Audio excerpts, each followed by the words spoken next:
नमस्कार मित्रांनो, तुम्हा सर्वांचं आजच्या या वीकली मार्केट अपडेटमध्ये स्वागत आहे. Welcome to Life Seller Hub. मित्रांनो, आज आपण या व्हिडिओच्या माध्यमातून पाहणार आहोत की आपल्याला कोणते ते बुलिश सेक्टर या आठवड्यामध्ये मिळत आहेत. By the end of this video तुम्हाला बुलिश सेक्टरची नावं कळणार आहेत. तर तुम्ही हा व्हिडिओ शेवटपर्यंत पहा. या व्हिडिओच्या माध्यमातून आपण पाहणार आहोत की मागच्या आठवड्यामध्ये काय घडामोडी निफ्टी सेन्सेक्समध्ये झालेले आहेत, आपल्याला पुढच्या आठवड्यामध्ये काय सिग्नल भेटत आहेत आणि आपली ट्रेडिंगसाठी काय रणनीती असली पाहिजे, आपण कोणत्या सेक्टरमधून स्टॉक फाइंड आउट केले पाहिजेत, ह्या सर्व गोष्टींची चर्चा आपण आजच्या या व्हिडिओमध्ये पाहणार आहोत. तर लवकरच सुरुवात करूया आपल्या या वीकली मार्केट अपडेटला. Let's dive in. पुढे जाण्याअगोदर डिस्क्लेमर, आपण आजच्या या व्हिडिओमध्ये ज्याही गोष्टींची चर्चा करणार आहोत त्या फक्त आणि फक्त एज्युकेशन आणि इन्फॉर्मेशन पर्पजसाठी आहेत. कुठेही आपण बाय किंवा सेल रिकमेंडेशन या व्हिडिओच्या माध्यमातून देत नाही आहे. स्टॉक मार्केटमध्ये ट्रेडिंग करणं रिस्की बनू शकतं. इथे आपलं कॅपिटल लॉस होण्याची शक्यता असते. तर कोणताही ट्रेड घेण्याअगोदर आपण प्रॉपर रिस्क मॅनेजमेंट करून, प्रॉपर ॲनालिसिस करूनच ट्रेडिंग केलं पाहिजे. तुम्ही तुमच्या सेबी रजिस्टर्ड फायनान्शियल ॲडवायझरलाच कन्सल्ट करून ट्रेडिंगबद्दलचे निर्णय घेतले पाहिजेत. आज आपण आजच्या या वीकली मार्केट अपडेटमध्ये पाहणार आहोत global market performance, commodities, Indian मार्केटचा मेजर इंडायसेसचा परफॉर्मन्स आणि डिफरंट सेक्टरल इंडायसेसचा परफॉर्मन्स. यासाठी आपण वापरणार आहोत आपला आवडता टॉप डाऊन अप्रोच. यामध्ये 4 स्टेप्स असतात. सॅटेलाइट व्ह्यू, जिथे आपण ग्लोबल मार्केट परफॉर्मन्स पाहतो. हेलिकॉप्टर व्ह्यू, जिथे आपण इंडियन मार्केटच्या मेजर इंडायसेसचा परफॉर्मन्स पाहतो. एरियल व्ह्यू, ज्यामध्ये आपण इंडियन मार्केटमधल्या डिफरंट सेक्टरच्या परफॉर्मन्स पाहतो. आणि मायक्रोस्कोपिक व्ह्यू, जिथे आपण एकदा का आपल्याला बेस्ट परफॉर्मिंग सेक्टर मिळालं तर त्यामधूनच आपण best performing stock find out करण्याचा प्रयत्न करत असतो. मित्रांनो, ही सिंपल स्टेप आपल्याला थाउजंड्स ऑफ स्टॉक्स पासून नॅरो डाऊन करून एक सिलेक्टिव्ह बास्केटमध्येच घेऊन येते, जिथे आपल्याला 5-10 स्टॉक आरामशीर मिळून जातात. आणि अशा पद्धतीनं ज्यावेळेस ॲनालिसिस आपण करतो, त्यावेळेस आपला जो अनवॉन्टेड वेळ आहे, अनवॉन्टेड ॲनालिसिस आहे, त्याच्यापासून आपण दूर होतो. आणि म्हणून टॉप डाऊन अप्रोच करून आपण ड्रिल डाऊन केलं पाहिजे आणि बेस्ट परफॉर्मिंग सेक्टरमधूनच आपला ट्रेडिंग प्लॅन आपण बनवला पाहिजे. कारण की मित्रांनो, स्टॉक मार्केटमध्ये काम करत असताना मोमेंटमला महत्त्व दिलं पाहिजे. नुसतं स्टॉक सिलेक्शन महत्त्वाचं नसतं, तर त्या स्टॉक सिलेक्शनला झाल्यानंतर त्यामध्ये आपल्याला त्या सेक्टरमधून सपोर्ट भेटला पाहिजे, ओव्हरऑल निफ्टीमधून सपोर्ट भेटला पाहिजे. ज्यावेळेस ह्या सर्व गोष्टी मिळून येतात, त्यावेळेस आपला ट्रेड प्रॉफिटेबल बनण्याचे किंवा कमी वेळामध्ये जास्त पैसे बनण्याचे चान्सेस जास्त असतात. त्यामुळं अशा पद्धतीनं ॲनालिसिस जर आपण केली तर आपले ट्रेडिंगमधली रुची, सक्सेस हा आपल्याला जास्त मिळू शकतो. म्हणून व्यवस्थित सिस्टम फॉलो करणं, डिसिप्लिन, पेशन्स आपल्यामध्ये आणणं, आहे ना, फोकस पद्धतीनं काम करणं, रिस्क मॅनेजमेंटला फॉलो करणं, ह्या सर्व गोष्टी आपल्याला हळूहळू पुढे जाता जमल्या पाहिजेत. आणि जेव्हा ह्या सर्व गोष्टींचं सिंक्रोनायझेशन आपल्याला जमतं, त्यावेळेस नक्कीच मित्रांनो आपल्याला प्रॉफिटेबल बनण्याची जी प्रोबॅबिलिटी आहे ती जास्त होते. तर प्रो ट्रेडरचं सिक्रेट मित्रांनो जे आहे ते म्हणजे चार्ट ओपन केल्यानंतर काय नक्की त्या चार्टवरती पाहिलं पाहिजे. प्राइस ॲक्शन तर आपल्याला चार्टवरती दिसते, पण नेमकं त्यामधून सिग्नल कसे फाइंड आउट करायचे, त्यासाठी ह्या 7 गोष्टींचा वापर आपण चार्ट ॲनालिसिसमध्ये केला पाहिजे. ज्यामध्ये आहे price, pattern, volume, momentum, volatility, sentiment आणि टाईम सायकल. ट्रेंड आयडेंटिफिकेशनसाठी आपण 3 टाईम फ्रेमचा वापर करतो. मंथली टाईम फ्रेम म्हणजेच लाँग टर्म व्ह्यू आपल्याला दाखवतो.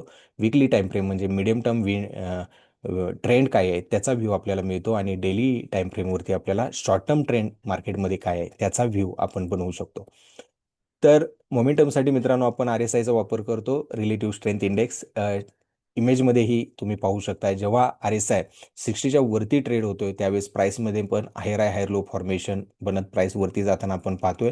ज्यावेळेस RSI 60 आणि 40च्या बँडच्या मध्ये ट्रेड होतोय, तर प्राईसमध्ये सुद्धा चॉपीनेस आपण पाहू शकतो. सपोर्ट रेझिस्टन्सच्या मध्ये ट्रेड होताना प्राईस आहे ना सेम रेंजमध्ये काम होताना आपण पाहतोय.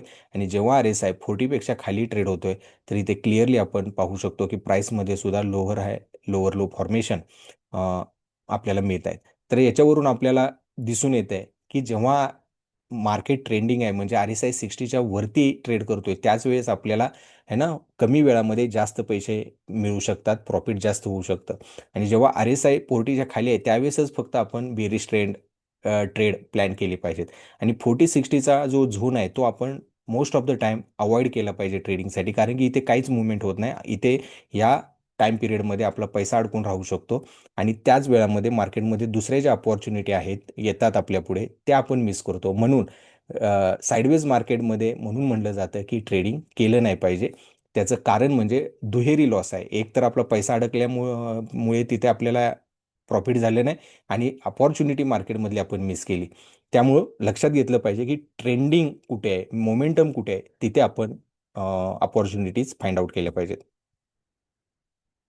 नेक्स्ट व्हॉलेटिलिटी मेजरमेंटसाठी आपण मित्रांनो बॉलिंजर बँडचा वापर करतो. बॉलिंजर बँड हा 3 बँडनी बनलेला असतो. अपर बँड, लोअर बँड आणि मिडल बँड. मिडल बँड जो आहे तो नॉर्मली SMA 20ला रिप्रेझेंट करत असतो.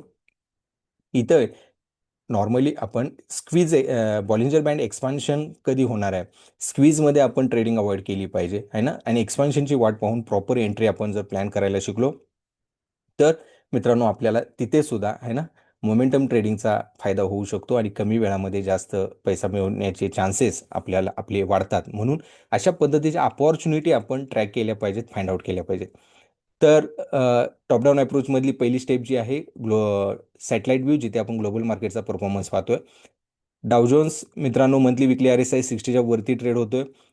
डेली RSI 40-60च्या मध्ये. Long term medium term trend हा बुलिश आहे. नासडॅक मंथली RSI 60च्या वरती, daily weekly between 40-60. S&P 500 monthly weekly RSI 60च्या वरती ट्रेड होतोय, daily RSI between 40-60. DAX Germany monthly RSI 60च्या वरती ट्रेड होतोय, डेली विकली RSI 40-60च्या रेंजमध्ये ट्रेड होताना आपण पाहतोय. तर थोडंसं इथे टाइम करेक्शन होत असताना आपण शॉर्ट टर्म मिडियम टर्म ट्रेंडवरती पाहू शकतोय. हँगसँग हाँगकाँग मंथली विकली RSI 40-60च्या रेंजमध्ये ट्रेड होतोय, डेली RSI जो आहे तो 60च्या वरती ट्रेड होताना आपण पाहतोय. तर शॉर्ट टर्म ट्रेंडमध्ये बुलिशनेस अजून पण मेंटेन आहे हे आपल्याला दिसून येते. Taiwan market monthly weekly RSI 60च्या वरती ट्रेड होतोय, डेली RSI 40-60च्या रेंजमध्ये ट्रेड होतोय. Shanghai composite China monthly weekly daily तिन्ही RSI 40-60च्या रेंजमध्ये ट्रेड होत आहेत. क्लिअरली साईडवेज मुवमेंट इथे आपण पाहतोय. कॅक फ्रान्स मंथली 60च्या वरती, डेली विकली RSI 40-60च्या रेंजमध्ये ट्रेड होतोय. तर साईडवेज मुवमेंट होत असताना थोडंसं सॉफ्ट करेक्शन मार्केटमध्ये होत असताना आपण फ्रान्सच्या पाहतोय. Euro stocks monthly weekly RSI 60च्या वरती, डेली RSI 40-60च्या रेंजमध्ये ट्रेड होतोय. US dollar index monthly weekly RSI 40-60च्या रेंजमध्ये, डेली RSI 40च्या खाली ट्रेड होतोय. तर साईडवेज टू बेरिश झोनमध्ये इथे काम होताना आपण पाहतोय. FTSE UK monthly weekly RSI 60च्या वरती ट्रेड होतोय, डेली RSI 40-60च्या रेंजमध्ये ट्रेड होतोय है ना. परंतु अंडरटोन जो आहे तो अजून पण बुलिश साईडलाच आहे. KOSPI south Korea monthly RSI 60च्या वरती ट्रेड होतोय, डेली विकली RSI 40-60च्या रेंजमध्ये ट्रेड होतोय. Clearly short term medium term ट्रेंडवरती साईडवेज मुवमेंट आपण होताना पाहतोय. GIFT Nifty monthly weekly daily तिन्ही RSI वरती साईडवेज काम होत आहे. म्हणून आपल्या इंडियन मार्केट सुद्धा आपण रिअलाइज करतोय की साईडवेज मुवमेंट होताना आपण पाहतोय. निके जपान मंथली 60च्या वरती, डेली विकली बिटवीन 40-60 साईडवेज काम होत आहे शॉर्ट टर्म आणि मिडियम टर्म ट्रेंडवरती. गोल्ड मंथली RSI 60च्या वरती, डेली RSI 60च्या वरती, विकलीमध्ये 40-60च्या झोनमध्ये काम होत आहे. गोल्डमध्ये परत एकदा अपसाईड मुवमेंट चालू झालेली आपण. सिल्वर मंथली RSI 60च्या वरती, डेली RSI 60च्या वरती ट्रेड होतोय, विकलीमध्ये 40-60च्या झोनमध्ये ट्रेड होताना आपण पाहतोय. सिल्वरमध्येही गोल्डप्रमाणे तेजी है ना आलेली आपण पाहतोय इथे. कॉपर मंथली विकली 60च्या वरती, डेली बिटवीन 40-60 थोडंसं शॉर्ट टर्म ट्रेंडवरती साईडवेज मुवमेंट होताना आपण कॉपरमध्ये पाहतोय. क्रूड ऑइल मंथली विकली 40-60च्या रेंजमध्ये आर एस आय ट्रेड होतोय. डेलीवरती 60च्या वरती ट्रेड होताना आपण पाहतोय. क्रूड ऑइलमध्ये पण थोडीशी तेजी चालू झालेली आपण पाहतोय. थोडंसं हे इंडियन इकॉनॉमीच्या दृष्टिकोनातून हा निगेटिव्ह फॅक्टर बनू शकतो. तर पुढे जाता आपल्याला हा एक फॅक्टर आहे जो आपल्या मार्केटला ड्रॅग करू शकतो. USD INR again monthly R S I, weekly R S I 60च्या वरती ट्रेड होतोय. डेलीवरती 40-60च्या मध्ये काम होताना आपण पाहतोय. USD INR सुद्धा 95च्या लेवलला ट्रेड होतोय. तर यामध्ये सुद्धा जेवढी गिरावट येईल तेवढं इंडियन इकॉनॉमीच्या दृष्टिकोनातून आपल्याला फायद्याचं ठरणार आहे. तर USD INR आणि क्रूडची प्राइसिंग हे पुढे जाता पाहणं, ट्रॅक करणं फार महत्त्वाचं आहे. हे दोन फॅक्टर असे आहेत जे इंडियन मार्केटमधलं जे बुलिश मोमेंटम आहे त्याला ब्रेक लावू शकतं किंवा मार्केटला वर जाण्यापासून थांबवू शकतं. तर आपण ग्लोबल मार्केटमध्ये पाहिलेलं आहे की मोठामोठी सर्वच मार्केटमध्ये आहे ना, हे काही मार्केट आहेत जिथे थोडंसं शॉर्ट टर्म, मीडियम टर्म ट्रेंडवरती टाईम करेक्शन होताना किंवा साईडवेज मुवमेंट होताना दिसते. परंतु overall US market, Europe market आणि एशियन मार्केटमध्ये अंडरकरंट जो आहे तो बुलिश साईडलाच बरकरार असल्याचं आपण पाहिलेलं आहे. आता आपण पाहूया स्टेप 2 हेलिकॉप्टर व्ह्यू, जिथे आपण इंडियन मार्केटच्या मेजर इंडायसेसचा परफॉर्मन्स आपण पाहूया. निफ्टी 50 मंथली, विकली, डेली तिन्ही आर एस आय 40-60च्या रेंजमध्ये ट्रेड होत आहेत. क्लिअरली आपण पाहतोय की साईडवेज मुवमेंट होताना आपण इथे पाहतोय. मंथली चार्टवरती इथे पाहू शकतोय आपण एक रेंजमध्ये निफ्टी सपोर्ट रेजिस्टन्स घेताना इथे आपल्याला दिसतोय. त्यामुळे जोपर्यंत ही रेंज ब्रेक होणार नाही तोपर्यंत डिसिसिव्हली अपसाईड किंवा डाऊनसाईड मुवमेंट आपण मार्केटमध्ये आहे ना आपल्याला दिसणार नाही. तर बघावं लागेल की पुढे जाता क्रूड आणि USD INRची प्राइसिंग कशी आपल्याला हेल्प करते. आणि जोपर्यंत एक महत्त्वाचा ट्रिगर इंडियन मार्केटला भेटत नाही तोपर्यंत अपसाईड किंवा डाऊनसाईड मुवमेंट आहे ना, अपसाईड मुवमेंटला मार्केट जाणं इतकं इझिली दिसत नाही आहे. त्यामुळं बघावं लागेल. अंडरटोन आपला जो आहे तो साईडवेज टू बेरीज साईडलाच सध्या दिसतोय. परंतु Sensex monthly, weekly R S I 40-60च्या रेंजमध्ये ट्रेड करतोय. डेलीवरती आर एस आय 60च्या वरती ट्रेड होताना आपण पाहू शकतोय. तिसरी स्टेप एरियल व्ह्यू, जिथे आपण इंडियन मार्केटमधल्या डिफरंट सेक्टरचा परफॉर्मन्स पाहणार आहे.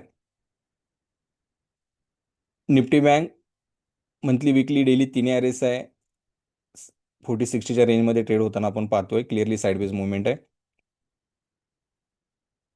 निफ्टी PSU बँक तिन्ही आर एस आय 40-60च्या रेंजमध्ये ट्रेड होतोय. Again sideways market. Nifty pharma monthly, weekly R S I 60च्या वरती ट्रेड होतोय. डेली आर एस आय 40-60च्या रेंजमध्ये आहे. अगेन शॉर्ट टर्म ट्रेंडवरती सॉफ्ट करेक्शन आपण पाहतोय. टाईम करेक्शन होताना दिसतंय. फार्मा सेक्टर हा आपला पहिला सेक्टर आहे बुलिश साईडला अपॉर्च्युनिटीज फाइंड आउट करण्यासाठी. निफ्टी फायनान्स तिन्ही आर एस आय 40-60च्या रेंजमध्ये, again sideways market. Nifty realty monthly, daily R S I 40-60च्या रेंजमध्ये ट्रेड होतोय. विकलीवरती 60च्या वरती आर एस आय जाताना आपण पाहतोय. तर रिॲलिटी सेक्टर हे पुढे जाता आपल्या रडारवरती असणं गरजेचं आहे की फार छान पद्धतीनं फ्लॅग पॅटर्न डेलीवरती इथे झालेला आपण पाहतोय आहे ना. करेक्शन पण काय जास्त हेवी नाही आहे. विदिन 20% हे करेक्शन आहे आणि त्यामुळं इथून वरच्या साईडला जाण्याचे चान्सेस रिॲलिटीमध्ये जास्त आपल्याला दिसत आहेत. तर रिॲलिटी सेक्टरला रडारवर ठेवणं फार महत्त्वाचं आहे. निफ्टी IT तिन्ही R S I monthly, weekly, daily 40-60च्या रेंजमध्ये ट्रेड होत आहेत. साईडवेज मार्केट आहे. परंतु आय टी सेक्टरसुद्धा बॉटम तर आय टी सेक्टरचा बनलेला आहे असं चार्टवरती दिसतंय. विकलीवरती आपल्याला clearly R S I divergence इथे बुलिश डायव्हर्जन्स झालेला दिसतोय. डब्ल्यू पॅटर्न पण आहे. इन्क्लाइन डब्ल्यू आहे जिथे त्याचा ब्रेकआउट झालेला आपण पाहतोय आणि परत ती ट्रेंड लाईन इथे जर का आपण ट्रेंड लाईन ड्रॉ केली तर हे अशा पद्धतीनं मित्रांनो आपल्याला इथे हा डब्ल्यू फॉर्म होताना आपल्याला दिसतोय. याचा ब्रेकआउटही झालेला आहे आणि परत इथे रिट्रेस होताना आपण प्राइस पाहतोय. तर पुढे जाता बघावं लागेल की आय टीमध्ये है ना कशी अपॉर्च्युनिटी आपल्याला पॅन आउट होते. परंतु सध्या तरी आय टीमधला बॉटम झालेलं इंडिकेशन आपल्याला पाहायला भेटत आहे. तर आय टी सेक्टरमध्ये सुद्धा आय टी सेक्टरसुद्धा आपल्या रडारवरती असणं फार महत्त्वाचं आहे. Nifty metal monthly, weekly R S I 60च्या वरती ट्रेड होतोय. डेली आर एस आय सुद्धा 40-60च्या रेंजमध्ये आहे परंतु टुवर्ड्स 60 ट्रेड होतोय. तर मागच्या आठवड्यामध्ये मेटलमध्ये चांगलं काम होताना आपण पाहिलेलं आहे. परंतु पुढचा आठवडा पण आहे ना, मेटलमध्ये सुद्धा अंडर करंट जो आहे तो बुलिश साईडलाच आहे, हे आपल्याला चार्टवरतून दिसतंय. निफ्टी इन्फ्रा तिन्ही RSI 40-60च्या रेंजमध्ये ट्रेड होत आहेत. क्लिअरली साईडवेज मार्केट आहे. निफ्टी कन्झम्पशन अगेन तिन्ही RSI 40-60च्या रेंजमध्ये ट्रेड होत आहेत. Nifty capital market monthly RSI 60च्या वरती आहे. डेली विकलीवरती 40-60च्या रेंजमध्ये RSI ट्रेड करतोय. निफ्टी कॅपिटल मार्केट हे सुद्धा आपल्याला बुलिश सिग्नल देत आहे. डेली विकलीवरती छान पद्धतीनं मार्केट हायर लो फॉर्मेशनमध्ये काम करताना आपल्याला दिसते. तर निफ्टी कॅपिटल मार्केट्समध्ये सुद्धा बुलिश मोमेंटम अंडरटोन जो आहे तो बरकरार आहे. निफ्टी FMCG मंथली RSI 40-60च्या रेंजमध्ये ट्रेड होतोय. डेली विकलीवरती 40पेक्षा खाली RSI ट्रेड होताना आपण पाहतोय. क्लिअरली अवॉइड दिस sector. Nifty manufacturing monthly weekly RSI 60च्या वरती ट्रेड होतोय. डेली RSI 40-60च्या रेंजमध्ये ट्रेड होतोय. क्लिअरली शॉर्ट टर्म ट्रेंडवरती एक सॉफ्ट करेक्शन होताना आपण पाहतोय. तर मॅन्युफॅक्चरिंगमध्ये सुद्धा आपल्याला हा दुसरा सेक्टर आहे आपल्यासाठी, जिथे आपल्याला बुलिश साईडला बाईंग साईडला काम करण्यासाठी आपल्याला इनफ ऑपॉर्च्युनिटीज या सेक्टरमधून भेटू शकतात. Nifty mid cap monthly weekly RSI 60च्या वरती, daily between 40-60. Again mid cap सुद्धा लॉंग टर्म मिडियम टर्म ट्रेंडवरती आपल्याला अंडर करंट बुलिश मेंटेन केलेला आपण पाहू शकतो. डेलीवरती सुद्धा सॉफ्ट करेक्शन आपण पाहतोय. क्लिअरली ब्रेकआउट जर आला तर मिड कॅपमध्ये सुद्धा जे स्टॉक आहेत ते फार पळू शकतात. त्यामुळे मिड कॅप सेक्टर हा तिसरा सेक्टर आपल्या रडारवरती असणं गरजेचं आहे. निफ्टी डिफेन्स अगेन तिन्ही RSI 60च्या वरती आहेत. No doubt one of the best sector. तर फार्मा, मिड कॅप, डिफेन्स आणि कॅपिटल मार्केट हे मार्केटमध्ये आपण पाहिलं आतापर्यंत की ह्या 4 मार्केटमध्ये आपल्याला पॉझिटिव्ह साईडला काम करण्यासाठी अपॉर्च्युनिटी भेटू शकतात. Nifty consumer durable again best sector. Monthly between 40-60 पण नियर 60 आहे. डेली विकलीवरती 60च्या वरती ट्रेड होतोय. क्लिअरली बुलिश मोमेंटम मार्केटमध्ये आलेला आपण पाहू शकतो. तर हा 5वा सेटअप आहे, मार्केट आहे, जिथे आपण बाईंग साईडला आपल्याला अपॉर्च्युनिटीज मिळतील आणि छान पद्धतीनं प्राइस स्ट्रक्चर प्लेस झालेला आपण पाहू शकतोय. निफ्टी ऑटो तिन्ही RSI 60च्या वरती ट्रेड होत आहेत. क्लिअरली बुलिश सिग्नल आपल्याला इथे मिळतोय. ऑटो सेक्टरमध्ये सुद्धा छान पद्धतीनं प्राइस ॲक्शनमध्ये मोमेंटम बरकरार झालेलं मोमेंटम आलेलं आहे. शॉर्ट टर्म ट्रेंडवरती थोडंसं साईडवेज मुवमेंट आहे, परंतु इथून वरती सुद्धा जाण्याचे चान्सेस जास्त आहेत. म्हणजे अंडरटोन जो आहे तो ऑटो सेक्टरमध्ये सुद्धा आपल्याला बुलिश साईडला काम करण्यासाठीच आपल्याला अपॉर्च्युनिटीज फाइंड आउट केल्या पाहिजेत. निफ्टी एनर्जी मंथली विकलीवरती 40-60च्या मध्ये काम होत आहे. RSIचं डेलीवरती 40च्या खाली आहे. तर निफ्टी एनर्जी हा एक सेक्टर आहे जिथे आपल्याला सध्या तरी साईडवेज मुवमेंट होताना पाहायला भेटते. निफ्टी 500 अगेन तिन्ही RSI 40-60च्या रेंजमध्ये ट्रेड होत आहेत. आपण आपल्या ॲनालिसिसमधून पाहिलं की ग्लोबल मार्केटचा रुझान जो आहे तो अपसाईडला मेंटेन आहे. बुलिश साईडला काम होताना आपण पाहतोय. इंडियन मार्केटमध्ये मेजर इंडायसेसमध्ये साईडवेज काम होताना आपण पाहतोय. सेक्टरल पॉकेटमध्ये मित्रांनो आपल्याला बाईंग साईडला अपॉर्च्युनिटीज भेटत आहेत, ज्यामध्ये आपण है ना pharma, manufacturing, defence, capital market, auto है ना, अशा सेक्टरमधून मित्रांनो आपण बाईंग साईडला जर काम करायचं असेल तर 100% आपण ह्याच सेक्टरमधून आपली अपॉर्च्युनिटीज फाइंड आउट केली पाहिजे. रिस्क मॅनेजमेंटला फॉलो केलं पाहिजे. प्रॉपर ट्रेड ॲनालिसिस करून ट्रेड सेटअप जर बसत असेल आपल्या सेटअपमध्ये तरच एंट्री एक्झिट प्लॅन केली पाहिजे. अशा पद्धतीने मित्रांनो एक फ्रेमवर्क बनवून आपण जर रिस्क मॅनेजमेंटला त्यामध्ये इन्क्लूड केलं प्रायोरिटीवरती आणि जर का आपण ट्रेडिंग प्लॅन तयार केला तर मित्रांनो आपल्याला प्रोबॅबिलिटी ह्या स्टॉक मार्केटच्या गेममध्ये आपल्याला अल्टिमेट आपला गोल आहे की आपल्याला प्रॉफिटेबल बनण्याची प्रोबॅबिलिटी वाढवायची आहे. आणि ज्यावेळेस आपण कॉन्फ्लुएन्स ऑफ सिग्नल आपल्याला जास्त आपण बनवू तेवढा आपल्याला त्या ट्रेडमध्ये प्रॉफिटेबल बनण्याचे चान्सेस जास्त असतात. त्यामुळं डिफरंट सिग्नल आपल्याला क्लब करता आले पाहिजेत. प्रॉपर रिस्क मॅनेजमेंट आपण केली पाहिजे. तर मित्रांनो, छान पद्धतीनं यश आपल्याला मार्केटमध्ये येऊ शकतं.